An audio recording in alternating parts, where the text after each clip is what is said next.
You've probably seen one of these, a Lego brick. But have you ever wondered how it all started and why it's called Lego? Actually, the name is much older than this plastic brick. Are you curious? Let me tell you how it all began. Many years ago, there was a skilled and hard-working carpenter named Ole Kirk Christensen. Ole was a respected carpenter with his own company, but times were hard, so he didn't have much money and had to dismiss his last worker.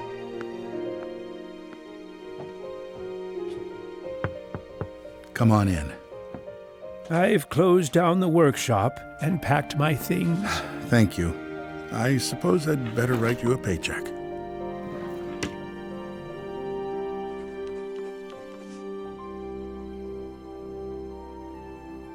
Take care.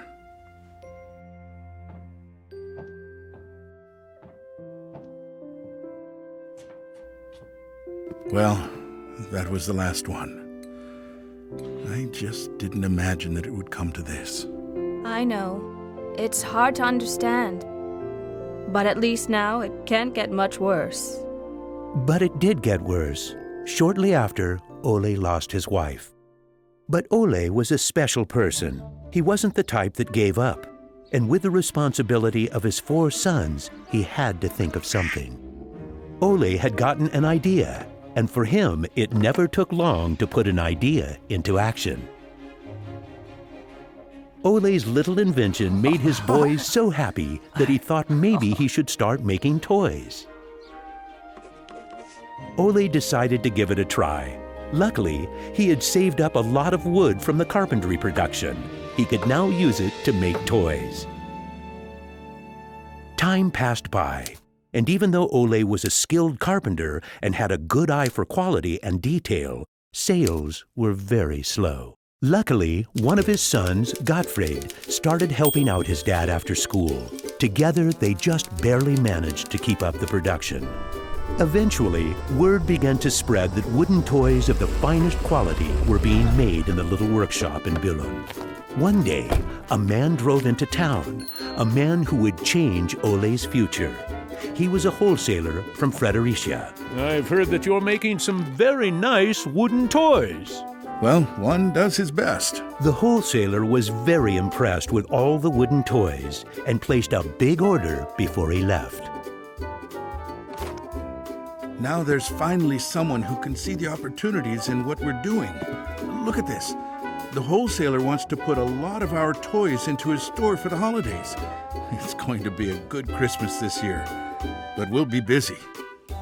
Now there was a lot to do in the little workshop, and Ole could rehire his former workers. Ole only used the highest quality wood, which was hand-picked and very carefully prepared.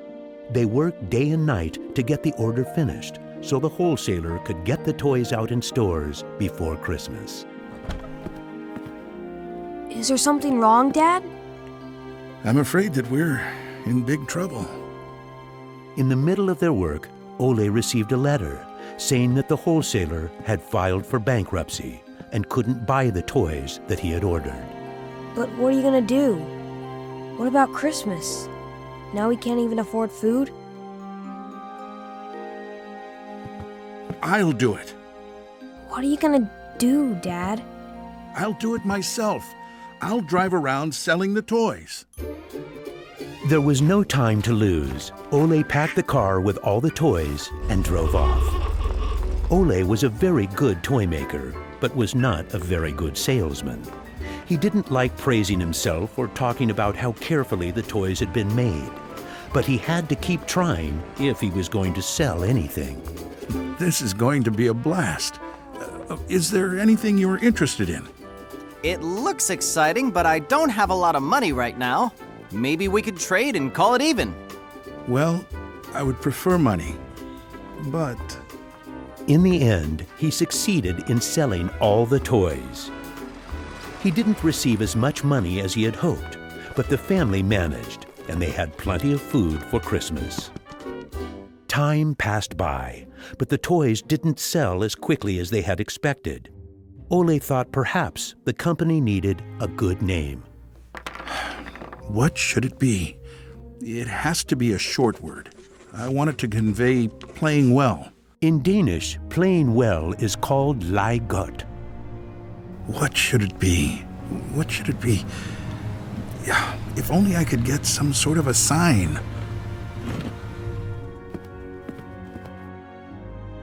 Lego. As you can see, Ole himself ended up finding a very suitable name. But what he didn't know was that in Latin, the word Lego means I put together. The name Lego was well received, and the company slowly started to move forward. We have made 3,000 crowns this year, and we have more orders than usual. Did you say 3,000 crowns? Then you need to see what I've been looking at.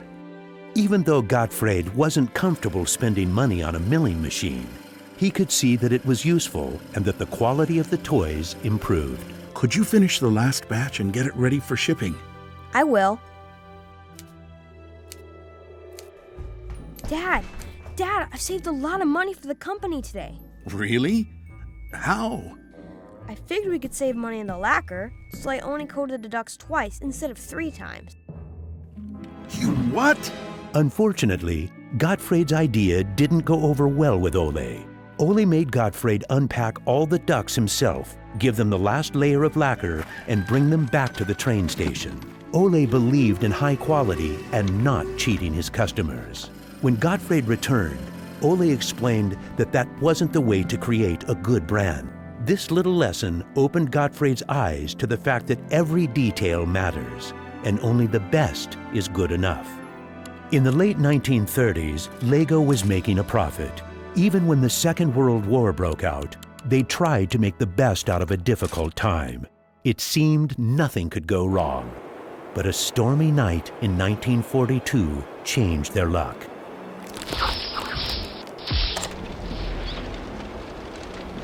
There's a fire! The workshop is on fire! But when the firemen arrived, they were unable to save the workshop. It burned to the ground, and all the drawings and models were destroyed. Ole was beginning to lose hope.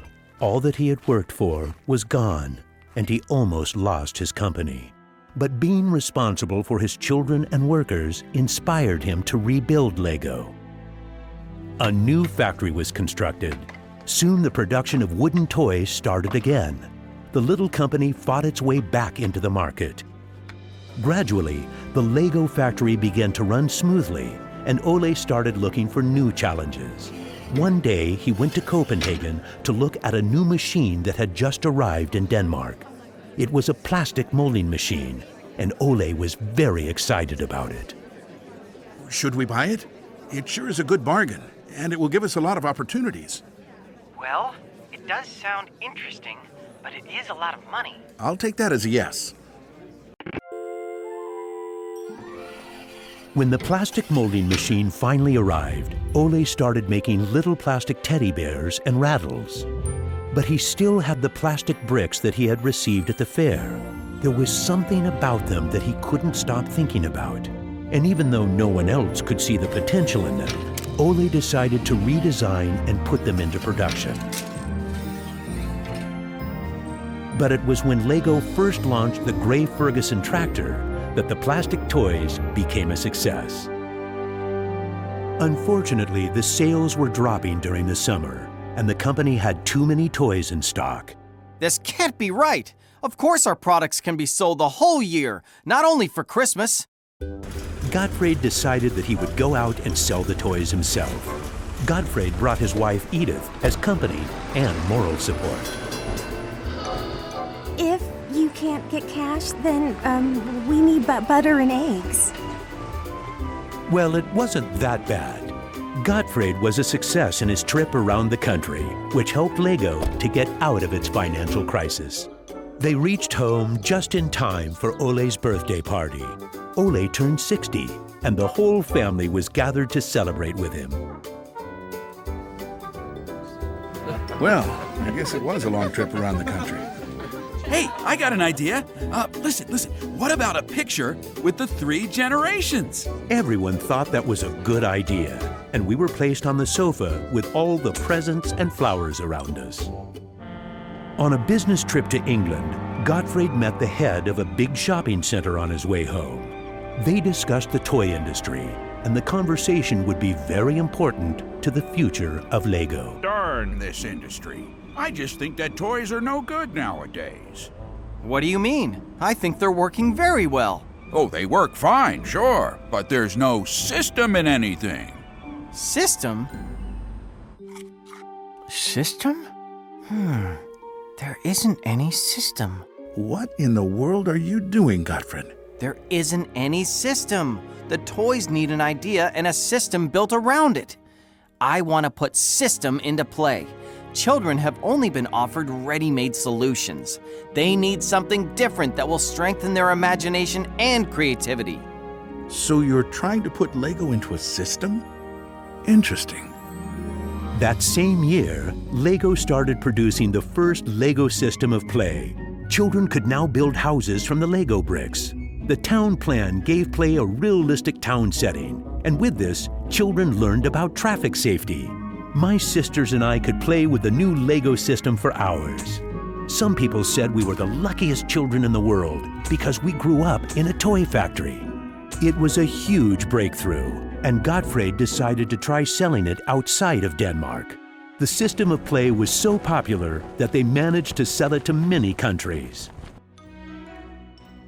Look what I just built! That is really nice, Kel. Even though Lego was meant for only building houses, there was still a lot of opportunities. There was just one problem. I can't lift it up. It keeps falling apart. That made Gottfried wonder. He wanted to find a way to make the Lego bricks stick together, but that was easier said than done. Gottfried noticed that the Lego bricks got a better clutch power with tubes inside. Now it was no longer just bricks, but a whole construction system with endless possibilities. This was groundbreaking for the Lego product. With a child's imagination, Lego could be anything in the world, over and over again. The imagination is the limit. Look, Dad! Now I can build everything! Unfortunately, Ole never got to see how successful the little brick actually became. Gottfried was left on his own, and he had to go through another fire at Lego that destroyed most of the wood production. Just like his father, Gottfried knew that he had to try to get the best out of any situation and never give up. Gottfried took the hard times with his head held high. As sales grew, the company also got bigger. He had to think ahead, and he decided not to resume the production of wooden toys and to only focus on the Lego system. It turned out to be a great decision. Many new models were built, and Lego got stronger in the toy industry. Sir, which one of these do you think is the best? That one. Even though it got busier at Lego, Gottfried still had bigger plans. Now he wanted to build an airport, so it would be easier to sell his toys to the whole world. Like father, like son. It didn't take long to put his idea into action. Only 3 years later, Billund Airport was opened. The many guests and business connections who visited the company always wanted to see the modeling department. Gradually, it got so crowded that it was hard for the employees to keep up their work. I think we better wait a while. Gottfried could see that something had to be done. He needed a bigger place to display the Lego models. I don't want to interrupt, so I'll just put this package of our new Lego train on the table. Just put it there. Train? The idea grew quickly from an exhibition room to an amusement park. And then we could have a tower so you could look over the whole park from above, the whole town. It will be a land made out of Lego. Legoland! Well, it looks interesting, but how many visitors are you actually counting on? Well, I guess, 200, 300,000? 300,000! Even though it sounded like a lot, my dad was actually pretty far off the mark. There were 600,000 guests the very first year. My family and I were there to greet the guests. We've kept up this tradition ever since.